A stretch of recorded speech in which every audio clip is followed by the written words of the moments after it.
Whitman, aka That Franchise Guy on YouTube. He's a great NFL content creator. Before we hop into the conversation, how you doing, Figgy? Man, I'm doing great. You know what I mean? His video is so in depth. I feel like I learned so much. And even after talking to him, I feel like I'm like an NFL guru right now. So I'm excited to share this. And like I said, we're excited. So we're just going to go ahead and hop right in and we'll talk to you guys after. We have Marcus Whitman, aka The Franchise Guy. He's an NFL content creator. He's been doing this for quite some time. We're going to go ahead and get into it here in a second, but he just created a great video that kind of went over the Bears. It went from the coaches all the way to the entire roster. And we're going to go ahead and leave the link to the video in the description. Before we hop into it and break it down, Marcus, how you doing, man? I'm doing great. Thank you so much for having me on. The Bears are definitely one of the more interesting teams this year, so it's good to be here. Excited to talk some ball. Awesome. It's an exciting time for the Bears, obviously.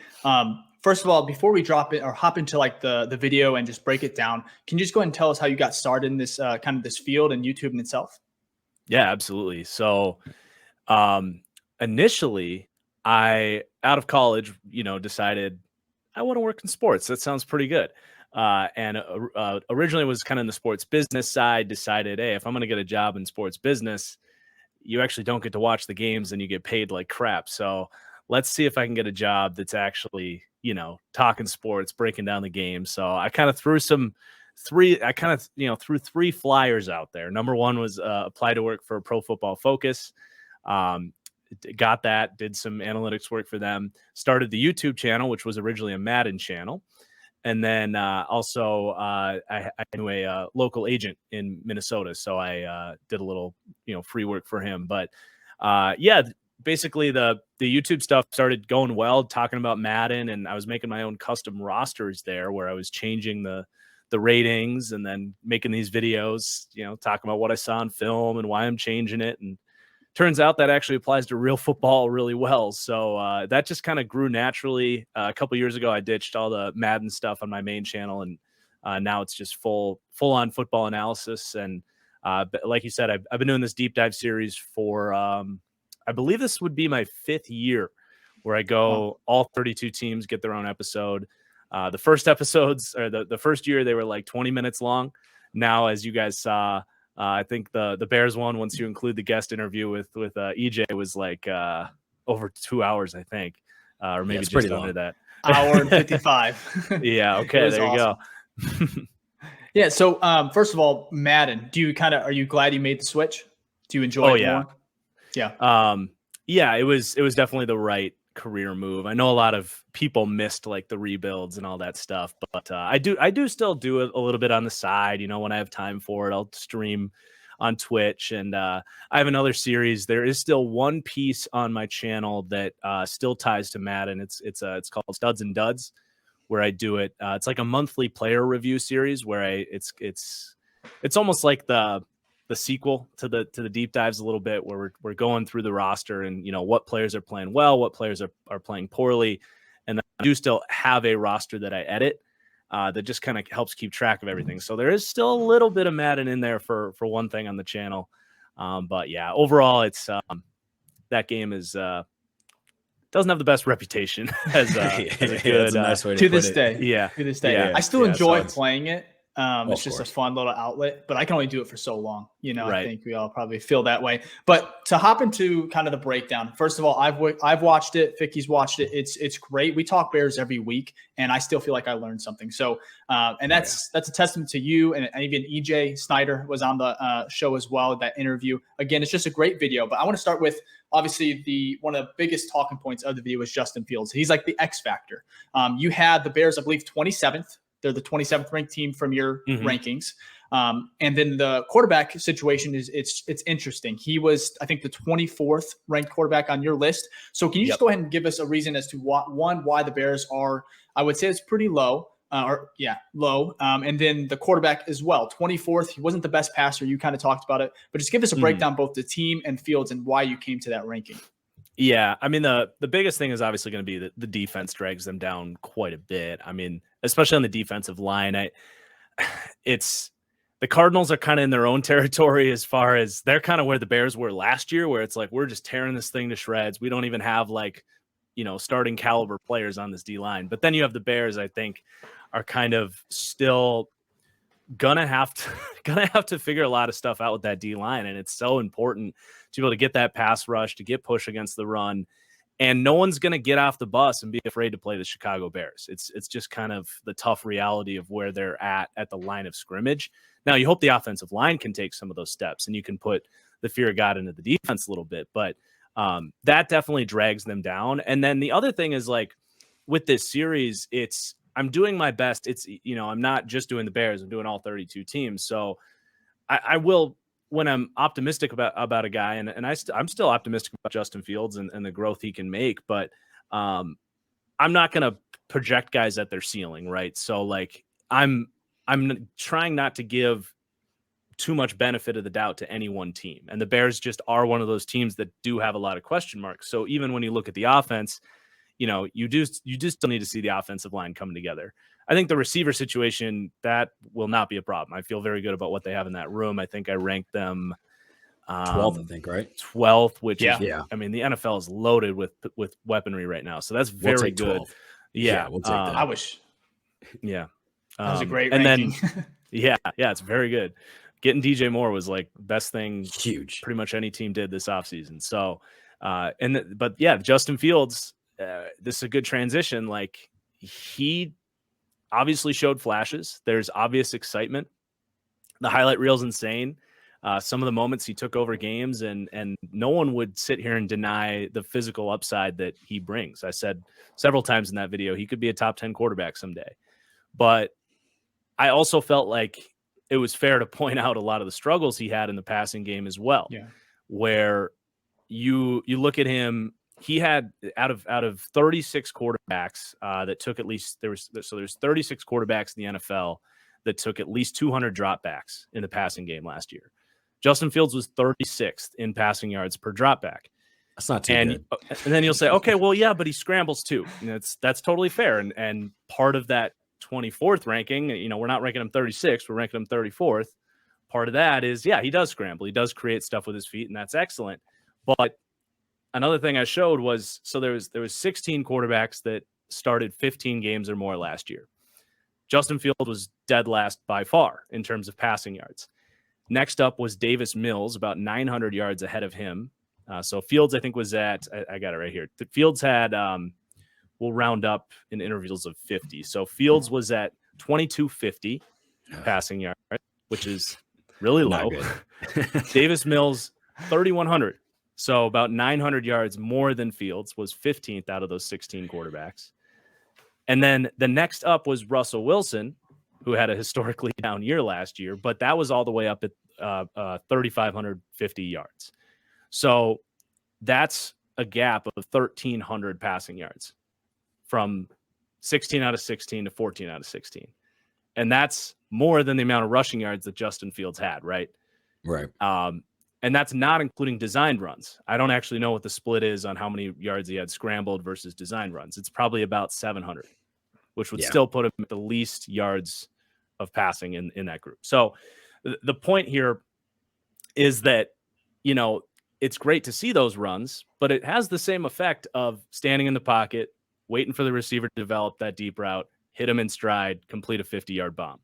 That there just isn't enough of the playing and structure and the passing there. Now, obviously, the hope is you give him DJ Moore, you improve the offensive line, another year in the system, and those growths start to come. And that's where the top 10 potential comes in, right? So you can look at young Josh Allen, a young Lamar Jackson, a young Jalen Hurts.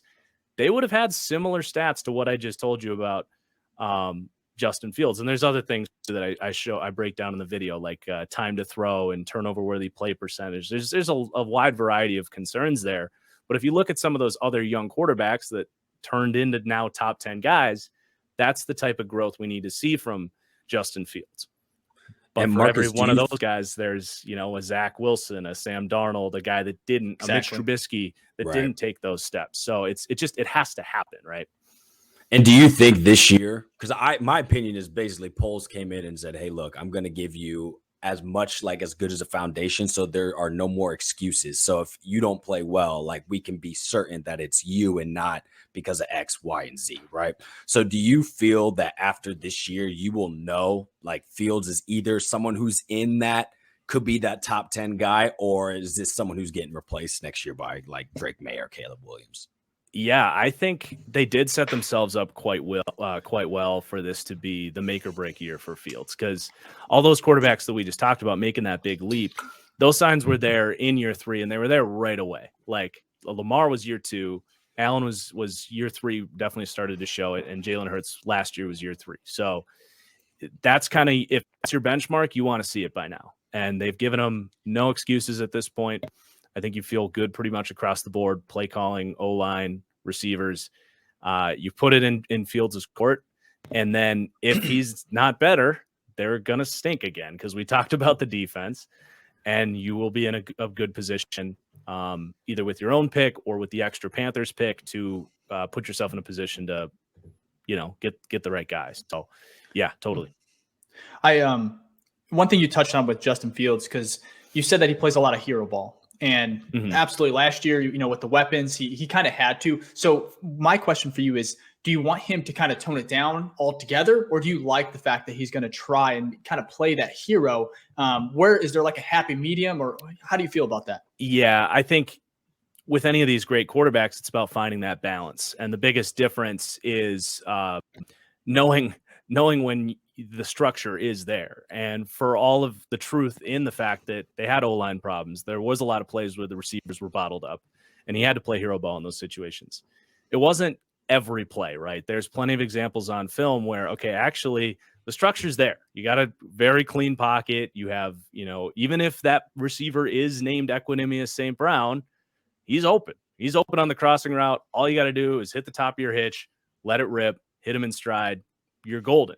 So the big thing for him is going to be trusting that, and maybe the fact that it's DJ Moore does help that. But, there's a second layer to that. Like, you'll trust it more because DJ Moore will be open more often. So that's kind of how it goes hand in hand with trusting the whole structure of the offense much more. But for me, I think the big thing I look at is that time to throw, where Justin Fields was by far the longest time to throw, which is counterintuitive when you think, okay, they had O-line issues. How is he holding the ball longer? Well, obviously he's running around making plays happen, and some of that's good, but some of that is bad, as I've talked about. But one thing that this is the exact criticism I had of Jalen Hurts was in a similar situation in this deep dive series coming into last season. Very similar conversation, honestly. And my thing was, he's got to get that time to throw down. He was had the largest time to throw in the NFL in his second season, and was still up there in his third year last year, but cut the time down by I want to say almost a quarter of the second. And we saw the difference so much more consistently of him trusting the offense, getting the ball out, knowing when the rhythm was there and hitting it when it was, and then scrambling when it's not there. So it is totally just finding that balance, getting confident, trusting the system, and then knowing when he does need to use his feet. It's a tough balance to find. Yeah, Marcus, I feel like I agree with you completely. I feel like last year, like my analogy is like Fields just got through a bad breakup with an ex and just had such a sour taste that when that perfect person came into your life, you're still kind of like, I've been traumatized too much. You know what I mean? And so because of it, you're almost like your own detriment and your downfall when it's like, hey, this person's doing nice things. Just say thank you. You know what I mean? Like there's that easy drop off on third down. Just it's right there. It's fine. They're going to trust, they're going to catch it and get the first down. And so I'm hoping, someone like DJ Moore or something like that, or even a year in the system, it's kind of like, oh, you're not worried about those traumas anymore of that bitter ex. So I hopefully, will say, hopefully we see some of that transition. Yeah, absolutely. I will say the main concern for me is that these were issues for him at Ohio State. So you can go back to where he had the best surrounding situation and he was still holding on the ball too long. Those were the criticisms of him coming out. And I'm not going to lie and say it's not concerning that it's still here in, year 3, but there's examples of guys that, like we said, can improve it. And then one thing I think you're very, when you're going over Fields, you're very genuine. You talked about, I think you said you're like, you just sucked as a passer last year, and this is the truth. But at the same time, you were very, you believe in him. There is that top 10 potential, but you also think that there is, I think you called him the most overhyped player heading into 2023. So again, I agree with that. I think Bears fans are very excited, and rightfully so, just because we haven't really had a prospect like Fields in a very long time. Mm-hmm. And so where do you think he falls, at the end of next season? I know it's hard to project, but where do you think he really ends up truly with the new weapons and the, second year in the system? Where do you think, like, quarterback wise, is he middle of the pack, or what's your thoughts? Yeah, it's so tough, man. It really is. Yeah. I kind of have about a coin flip mentality about it, honestly. Mm-hmm.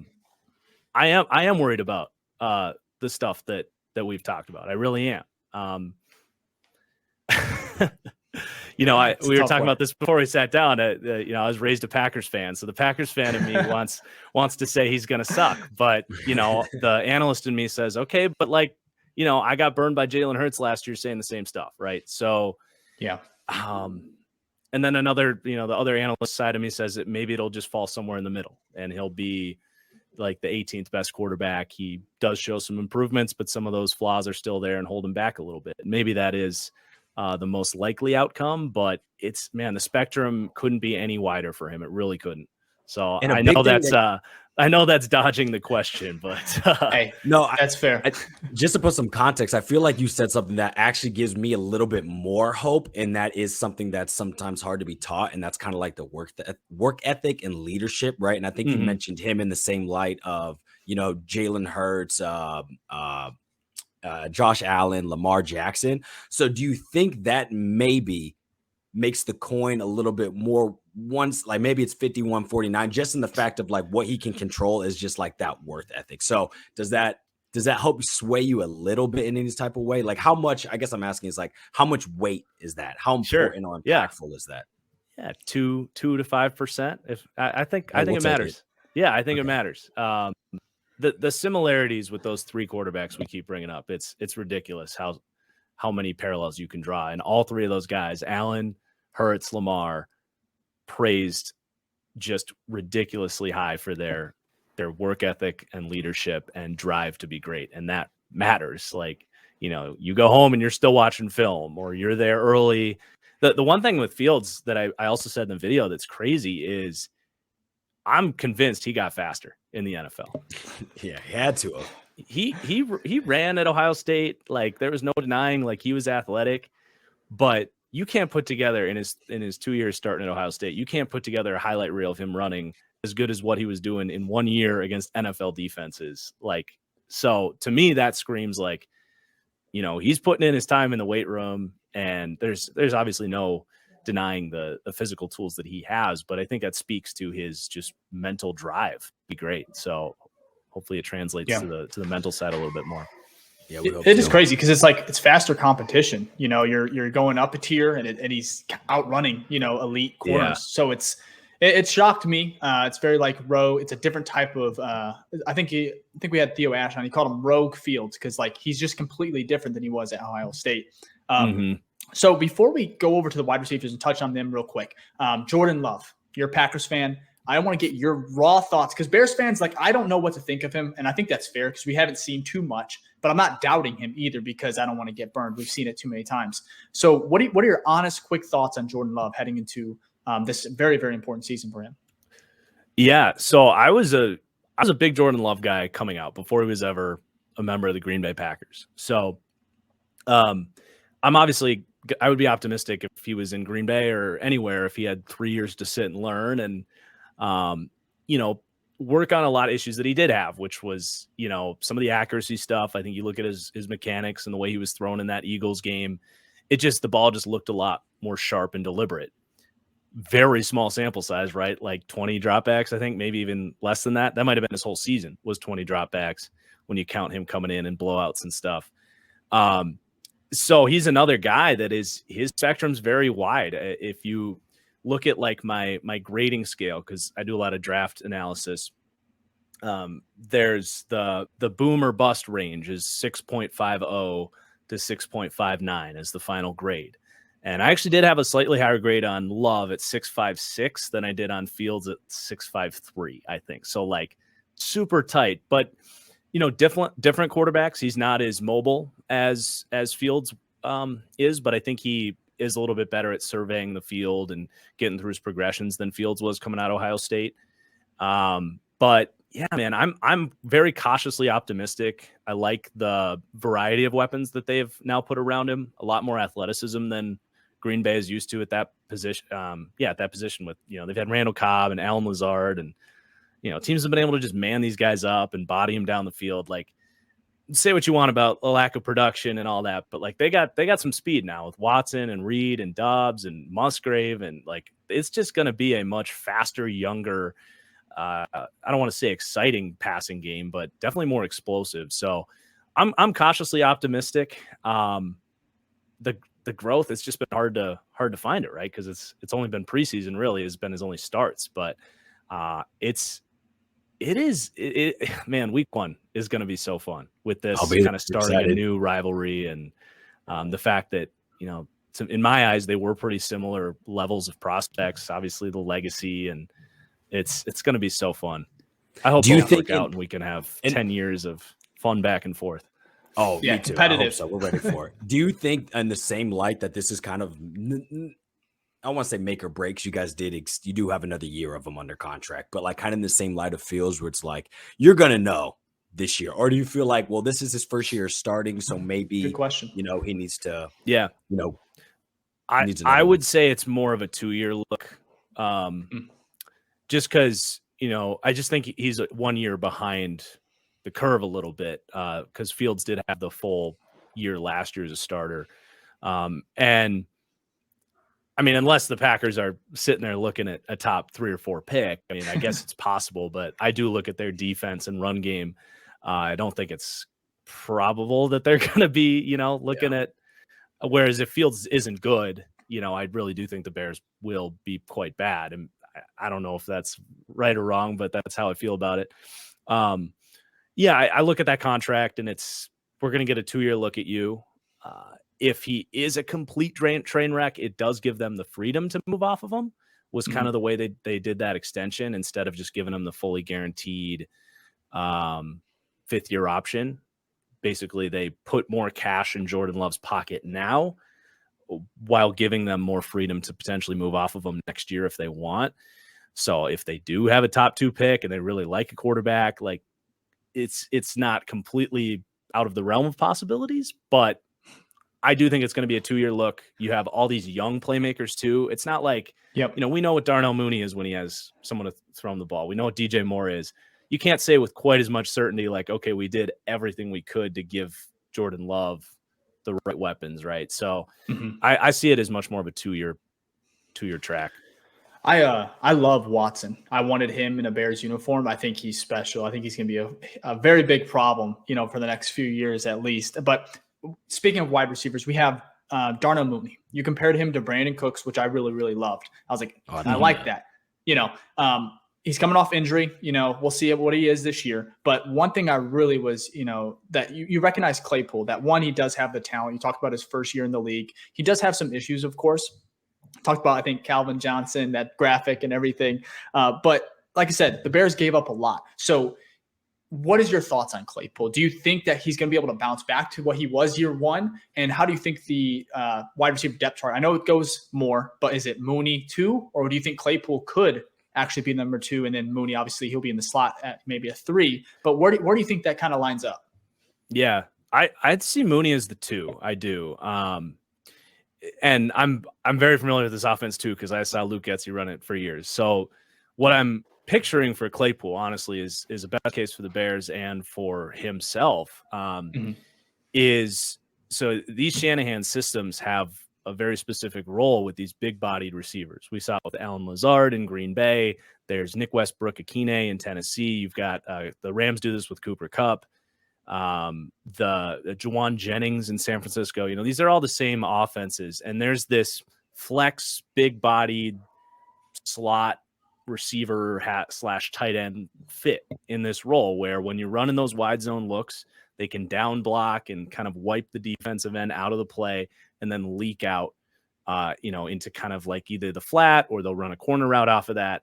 It's textbook with these offenses. And Claypool's perfect for that. He's 235 pounds. He can actually hit a lot of defensive ends and knock them back and do a lot of that stuff. So I think with the right vision, just in the play action game, 11 personnel, that right there, he'll be in the slot a lot of times doing that. And just his skill set, even if you're not running that specific play, that to me, with his speed and his ability as a mismatch problem, he's got a ton of potential in that role. He could be the best, other than Cooper Kupp, obviously, but the best of that group of players playing that scheme fit around the league.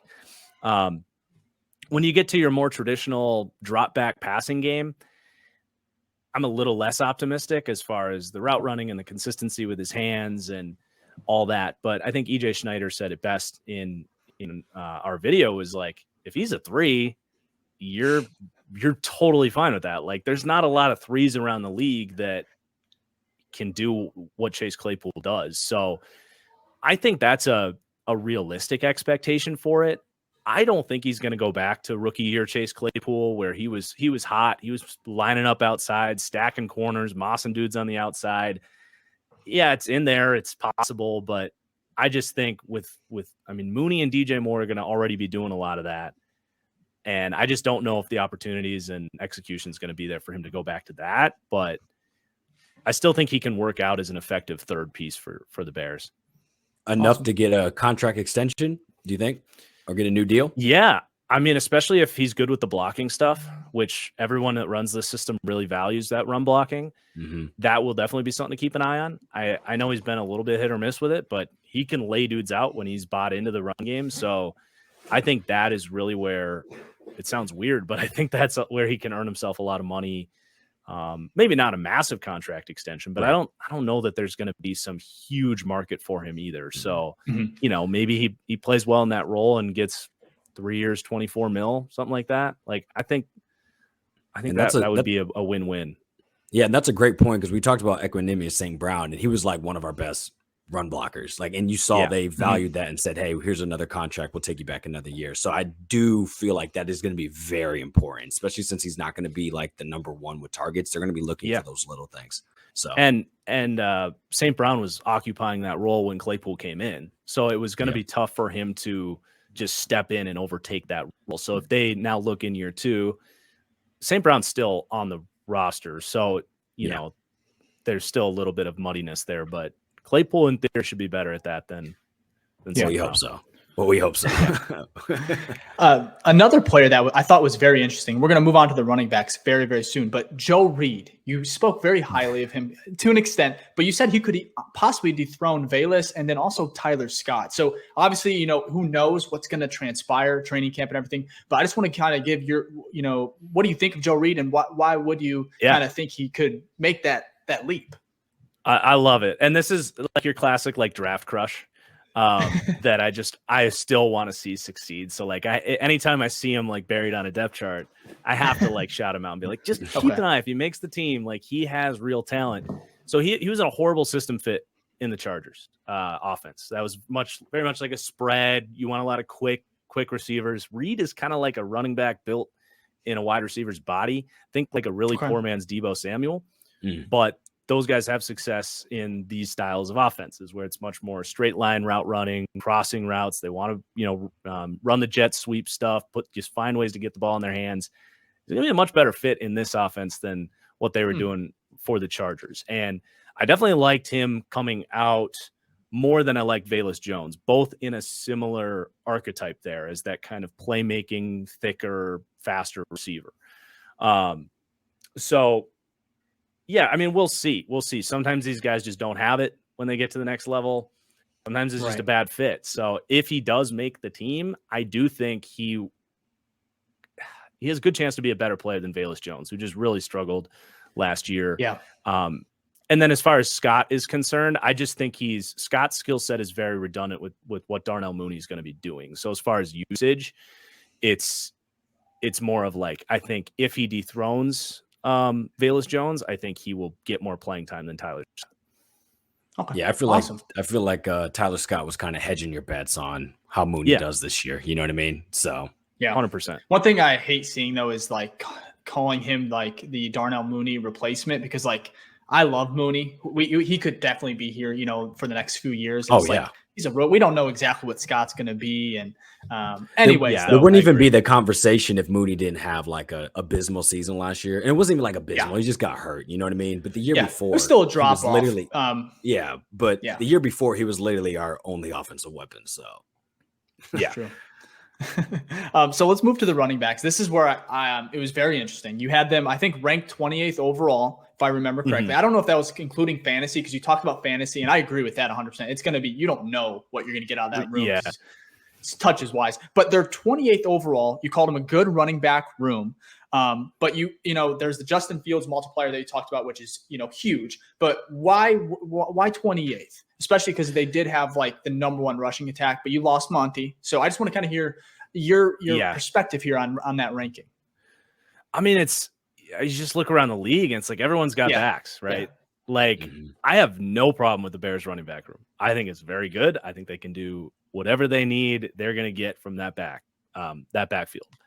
But like you've got in free agency right now, you got Kareem Hunt sitting there, Dalvin Cook sitting there, Zeke sitting there, Damian Harris, who I would say is probably he's proved more than anybody in the Bears backfield right now. Mm-hmm. He signed in Buffalo as their like split carried backfield for nothing. So it's just like everybody got backs.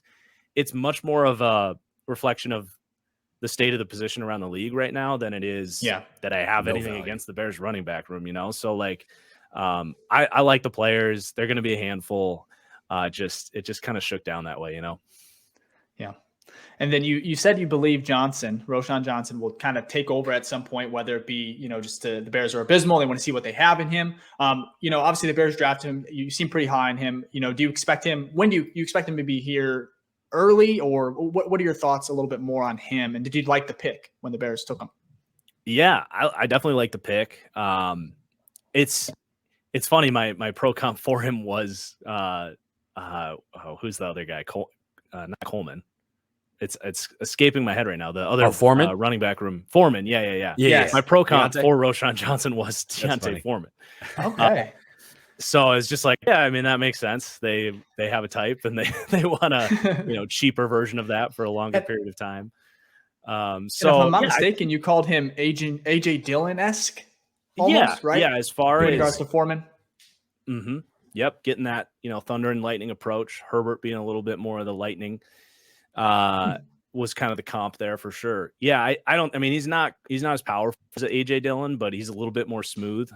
So I could see him being an AJ Dillon caliber back for the Bears for sure. He's a weird prospect because he could have transferred. He could have hit the portal, and I think I said in the video, like if he was the one that went to UCLA instead of Zach Charbonnet, like same player. Charbonnet goes in the second round. Roshan ends up sitting behind Bijan, who's the best back we've seen in college football since Saquon Barkley, and he still was really good on tape. But it's just, it's not that production matters that much at that position, but when there's so many good backs, you're going to fall in the draft when you only had 500 rushing yards. So, he's super talented. Not like, I feel like that gets thrown around a lot. He's not Saquon Barkley. He's not Dalvin Cook. I don't know if he's ever going to be a top 10 guy, but he's big. Yeah. He's got good athleticism and he's skilled. Like he's got good vision. He's smooth in the receiving game. He pass protects because he had to at Texas. I like the future outlook for him for sure. Awesome. And then you had Herbert. Are you as high on Herbert as most Bears fans? Like, what are your thoughts on him? Because you did say that I think you said Homer would probably be like the third down back. But what are your thoughts on Herbert? Because I think a lot of us are pretty high on him, but he obviously has some glaring weaknesses, especially in the pass protection. What are your thoughts on him? Yeah, I think they signed Homer, like you said earlier, kind of hedging their bets a little bit. Like they want Herbert to basically learn how to be a third down back. That'd be great because they have these bruisers that they want to give the ball a little bit earlier. They'll obviously rotate them all around. But that's really where his biggest path to like big production is going to be, is overtaking the third down work. And, that's the biggest difference between, I compared this group to like AJ Dillon and Aaron Jones a little bit. Aaron Jones became a phenomenal receiving back in pass protection, route running, consistency with his hands. Herbert really hasn't shown any of that.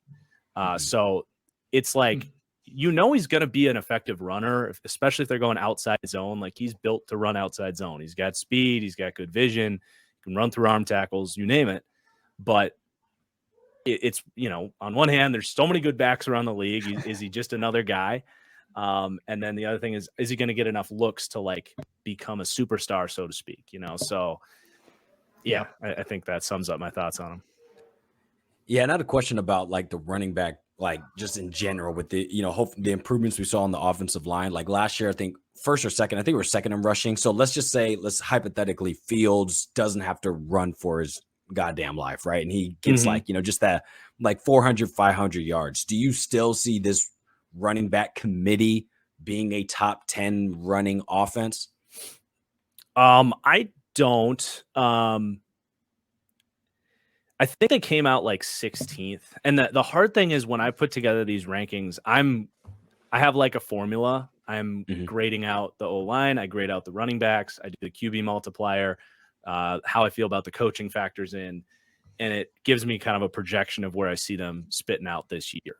I don't necessarily just look at last year's stats and say, okay, they got better, they should improve, because there's just so many things going around the league, right? Like Jonathan Taylor missed all of last year, right? The Titans were a complete train wreck on their offensive line. Like, I expect those teams to have better run games this year than the Bears, for example. So I think they came out in the top half for me.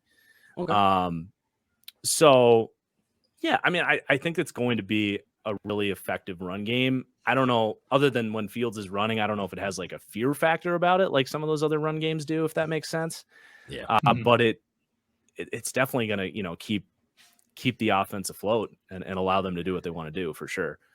Yeah. And I don't think our detriment's going to be at the end of this season. We're not going to be like, well, it's because the run game wasn't effective enough. Right. I think it's the other one. Like, it's the passing that we're more concerned about. So, right. Yeah. Now let's move to the offensive line. Obviously, I think it's a lot better of a unit than last year. One thing I want to talk about is Darnell Wright. You touched on him during the video. You actually were more optimistic on Braxton Jones than you were Darnell Wright, is what you said, which I was like, oh, that's we don't hear that a lot, because I think a lot of people that we talk to, especially in the Bears, around the media, they're very excited about Darnell Wright, very high on him.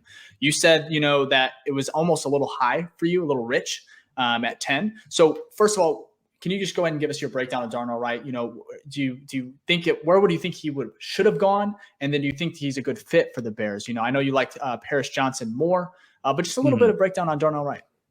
Yeah, absolutely. So I did like Darnell Wright, like as a first round guy. This class was also a little weird because once you got to like, the 10th pick, which is where they ended up, like 10 through 20, it was a bunch of guys that traditionally would be more in the 20s range in a lot of draft. Like, I think there was a little bit more depth as far as like guys you're comfortable with in the first round, but there weren't a lot of guys where you're like, oh yeah, he's there at 11. Like, yes, this guy's going to be an absolute superstar. So once you put it in the context of some of the other draft classes, it does make a little bit more sense how he ended up at 10. Sorry, I got this fly trying to get in my mouth. So, yeah, I mean, like, I don't think in the context of this draft class it was some crazy reach or anything, but I did see a lot of reactions from Bears fans. I know Ryan Poles kind of fired everybody up, and he was like, yeah, he was our OT1 all the way. I'm like, maybe he was. Maybe you're just saying that. You never really know unless that board gets leaked. Personally, I think that's a little crazy. I think Paris was an amazing prospect. Paris reminded me of like Andrew Thomas coming out of Georgia, who I loved. Smooth length. I mean, not that Darnell Wright doesn't have length, but just the overall upside of a guy like Paris and just the athletic ability was on a different plane. But anyway, back to Darnell Wright. Mauling highlight reps on as a run blocker that get you excited. He can delete guys crashing downhill as a power blocker, inside zone. He can push guys off the ball. But I actually had a lot of concerns from him as a run blocker. Was really the biggest knocks I had on him as far as the consistency goes. At the end of the day, you got to land your hands on guys, continue to run your feet, sustain blocks. And it felt to me like he was really trying to delete guys every single play. And for every great highlight block, there was like 2 where he's letting guys slip off of him. He's losing his balance. He's not sustaining blocks.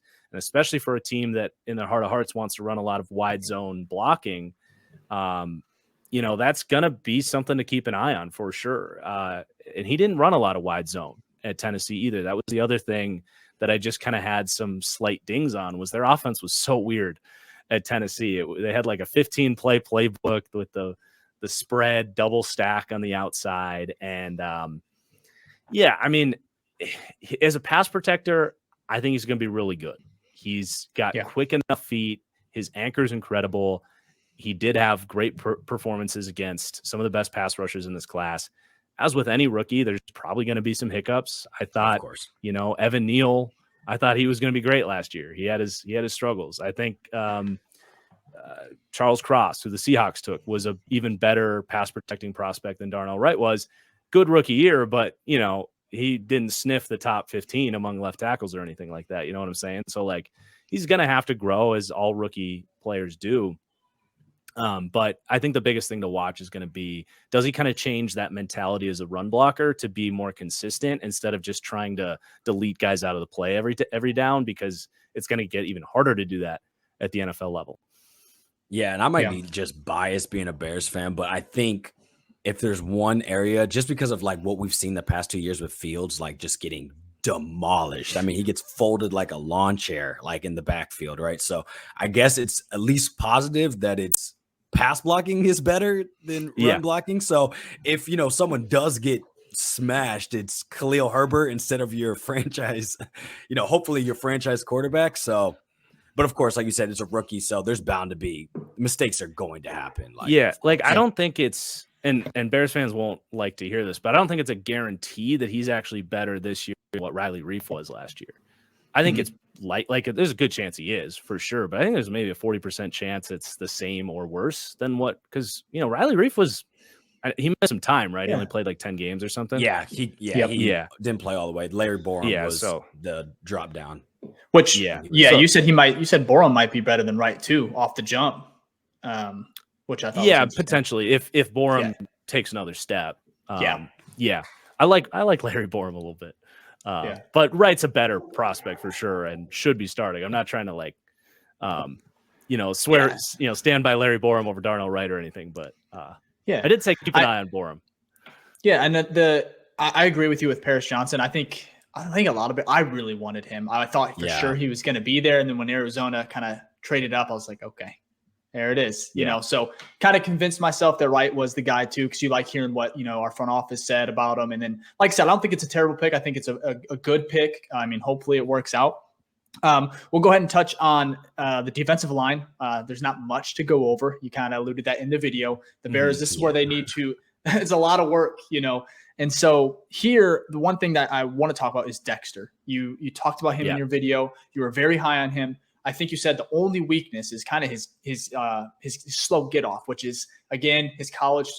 I think the coach. They said they're kind of read and react. What are your thoughts? What do you project him to be for the Bears now that he can just go?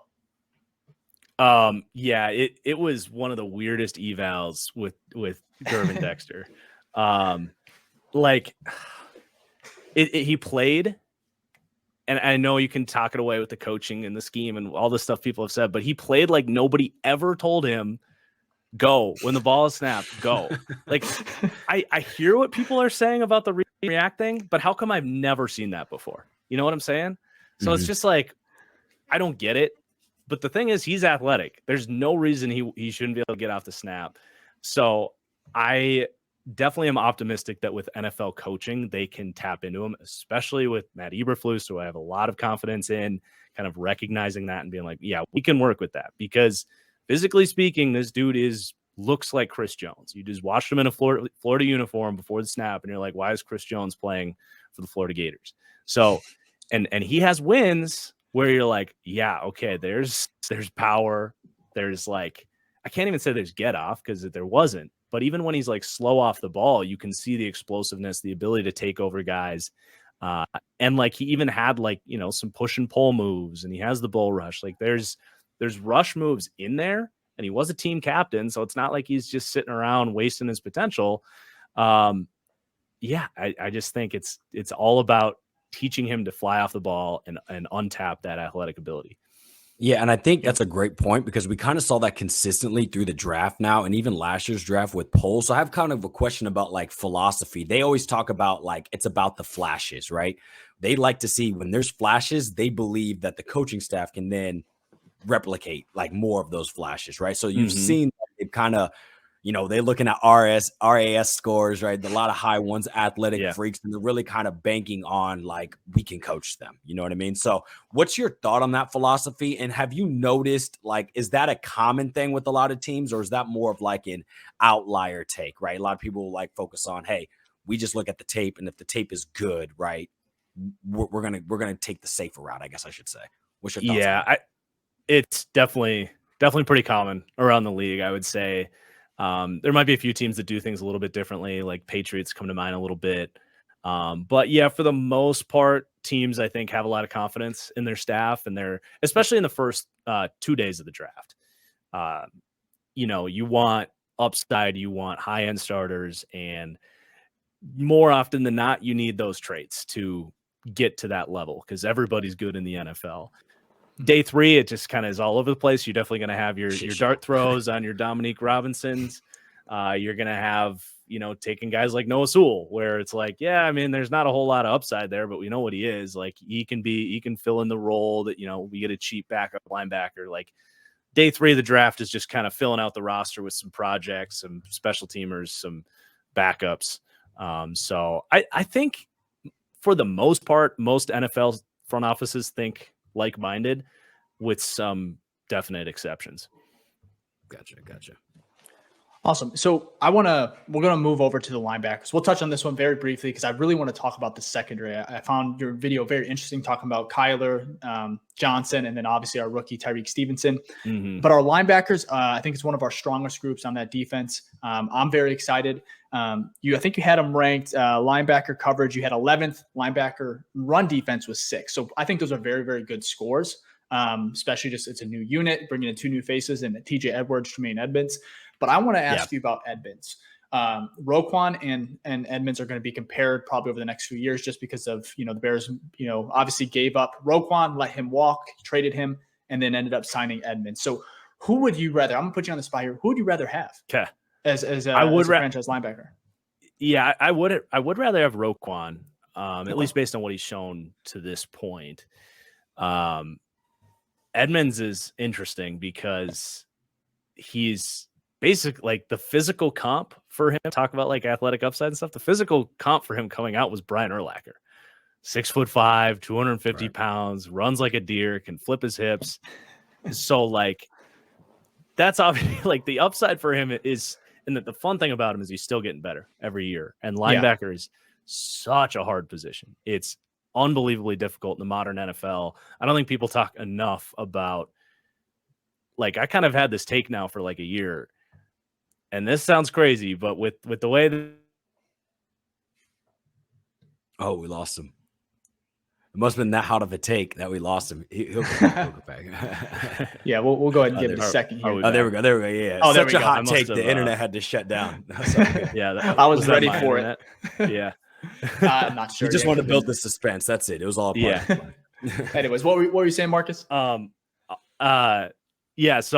With the way modern offenses are helping quarterbacks, I think linebacker might be the hardest position in all of NFL to at least step in and know how to play right away. And we've seen it's like a 3 or 4 year development curve for a lot of these linebackers because you got play action sucking them in more than ever. You have the RPOs, which are it's a play call that's systematically designed to just look at the linebacker wherever he goes, you're going to make him wrong.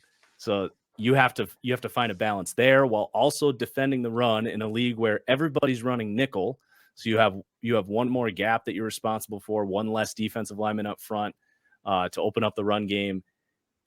And you have more super athletic slots coming into the league where you have to match up with it. It's just insane how hard it is to consistently play the linebacker position. There's probably one guy in the league is doing it consistently well down and down. That's Fred Warner. Yeah. Maybe Levante David. I was gonna say you can tell just from, at least when I remember back in 2010 or before, there was like a list of like a much bigger list. You're like, oh no, these are like good linebackers. You look nowadays where it's like that person's consistently showing up. It seems like every year the list is smaller and smaller. You know what I mean? So it is much more, I agree with you. It's much more difficult, or at least you're not seeing those, as many superstars because of how difficult it's becoming compared to like the wide receiver list, which just seems like that thing just grows and grows each year. So yeah, absolutely.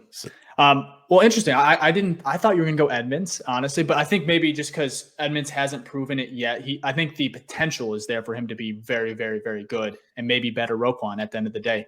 I do have a question. I will say Roquan. Yeah, go ahead. Roquan, when he showed up in Baltimore last year, was really fun. Yeah.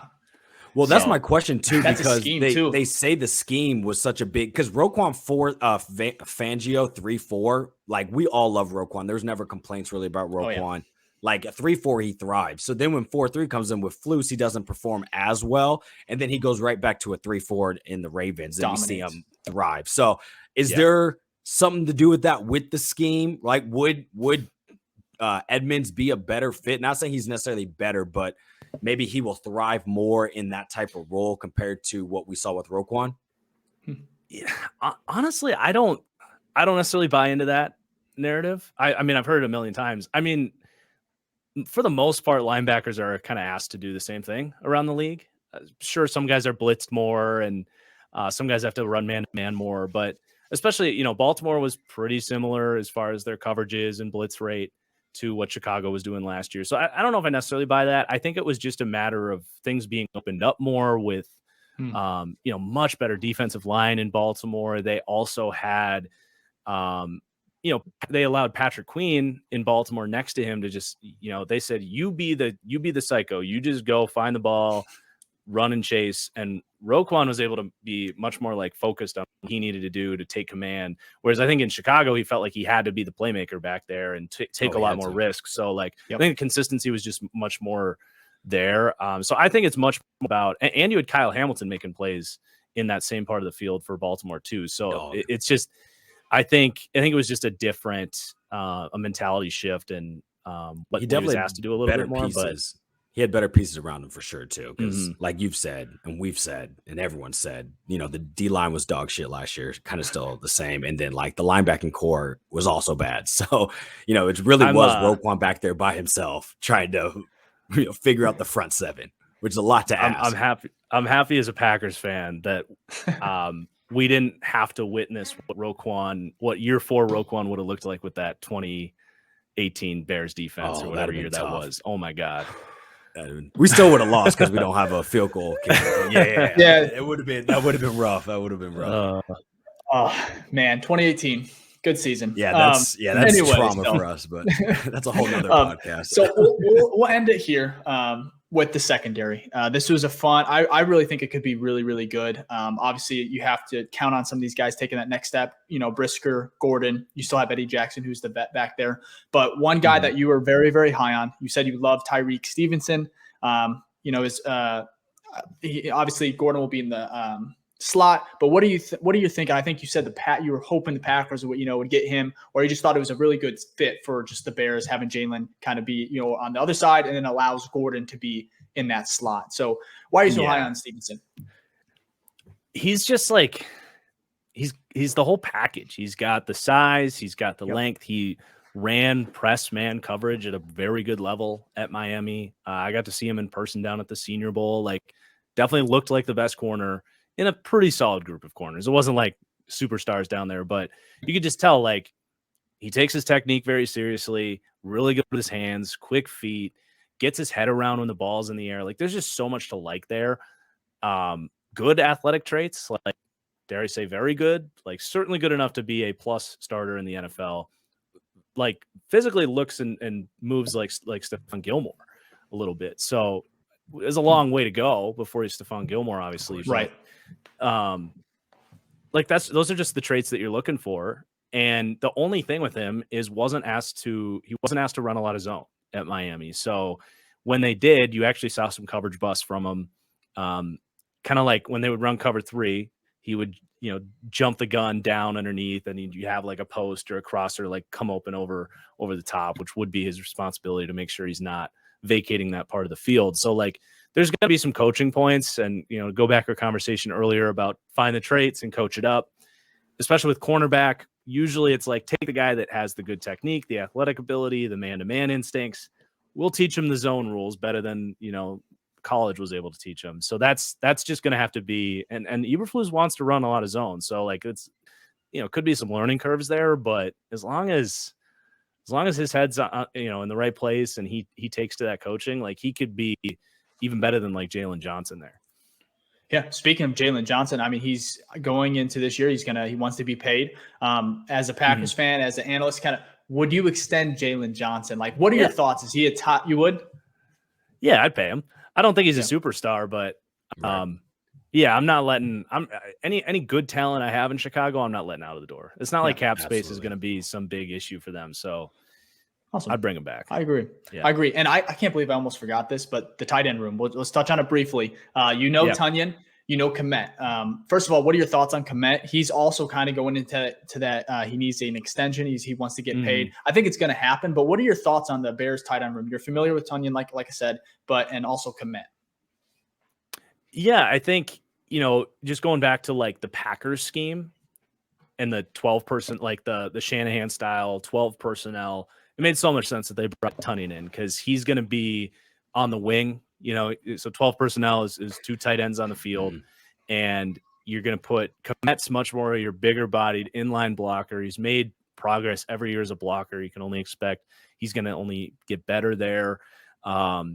And then you have kind of this wing player that maybe can't put his hand in the dirt and block a defensive end, but you can get him in space off of play action, have him run crossing routes, sneak out the backside, run away from linebackers, and enough physicality and movement to kind of be a lead blocker if you want to run toss or stretch runs where they're kind of putting a hand on the defensive end, climbing up to a linebacker or a safety. Like that's what Tunyon's going to do. So it just makes sense for like when they want to get into the base of their offense, 12 personnel, the Shanahan stuff, they're going to both be out there doing their thing.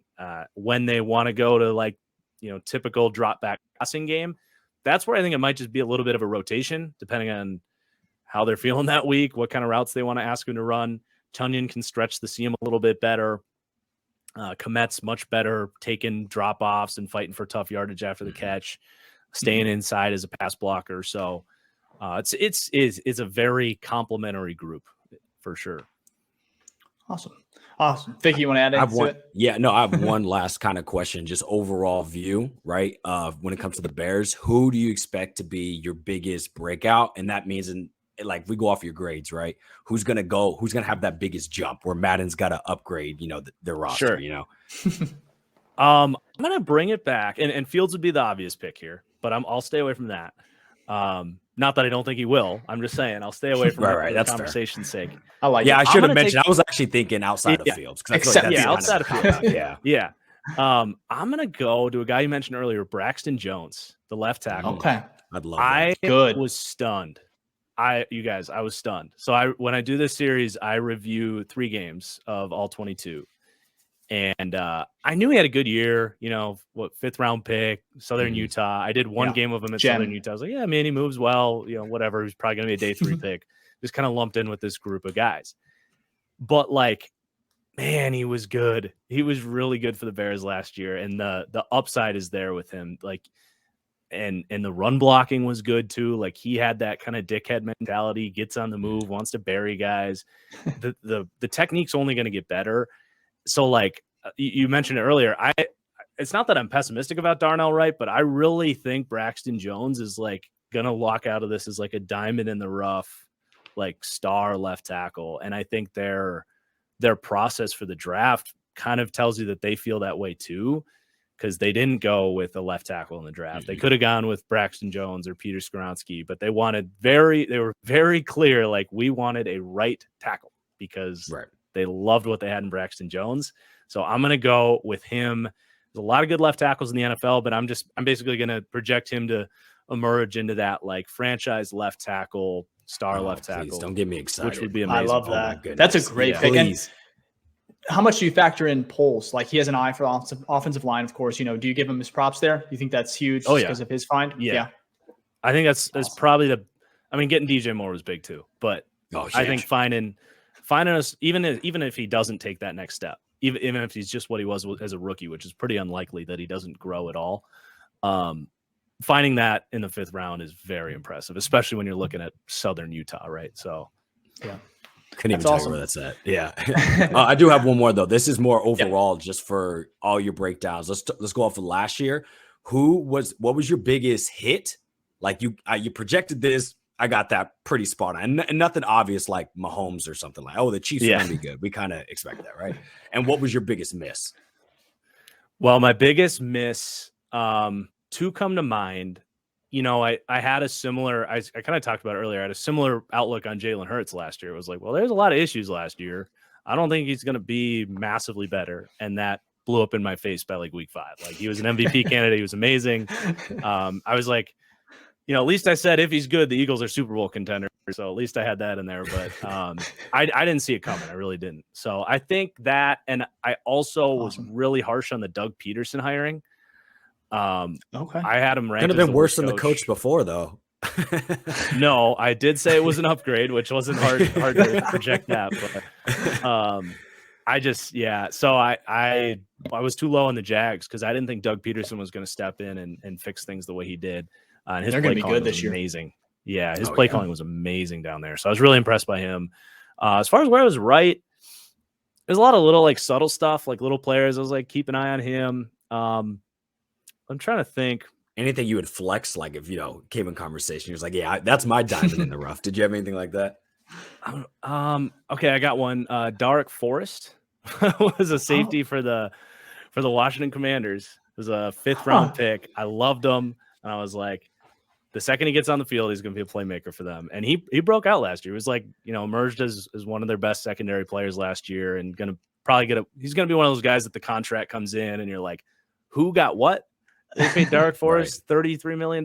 Like, that was awesome, just one guy. Yeah. I'm sure that, there's probably a lot of guys that the people watching the series would be like, oh, you brought him up. You said keep an eye on him, and he ended up the starter. Like, it's kind of hard when there's 2,500 players. No, I was about to say, you go one through of those guys, everyone. So yeah, I just wonder if there's one that really stood out. But look, that's why you guys have to watch his stuff. It is beautiful breakdowns. You learn. Like, I've been watching the Bears for years. I feel like I know stuff, right? But you really get into the weeds, and it is detailed. Thanks, and I feel like I'm going to be better talking about the Bears because I have a way better understanding of them. So we really appreciate your work that you do. It's incredible. That's the biggest compliment I could get. So thank you guys. Yeah. Like I said, I think I'm very excited just to watch. Are these going to be finished by like the season? I believe, right? Obviously, like the ranking. Here's hoping. Okay. Because my suggestion is for, because I've already watched your previous videos. I'm trying to watch every single one just before the season, so I get a real, like I said, I feel like it's just so detailed for every team. I'm just going to have a way better, fantasy one, but just know exactly what's going on in the league, the Bears matchups and everything. So highly suggest you guys look at his content, go over there. Now, where can we find you, Marcus? So it's that franchise guy on YouTube. Okay. Yep. You can follow me on Twitter at TFG_football. You can check out my podcast as well, is the Fully Inflated Football Podcast, which is a Tom Brady jab, if you were wondering. Oh, yeah. I love that. I love the Tom Brady jabs. Awesome. And, man, we appreciate you hopping on. We'll have to have you on again, maybe middle of the season. And we're looking forward to week 1. But thank you so much for hopping on, man. Yeah, thank you. This was a blast, you guys. Thank you for having me. What a great interview. Right. Fantastic. Like, fucking fantastic. Please go watch his video. It's like Madden in real life, like the roster breakdown, understanding the coaches and the scoring and all that. And then the knowledge that he shared on that as well, like understanding how the type of offense we run, all these little things. I just feel like I know so much more about this team. So please go check out this video. Again, we're going to have his link, his socials, all in the description. If you guys like this video, make sure to like, subscribe. It really does help the channel grow. We do appreciate it. And we'll be back next week around the same time.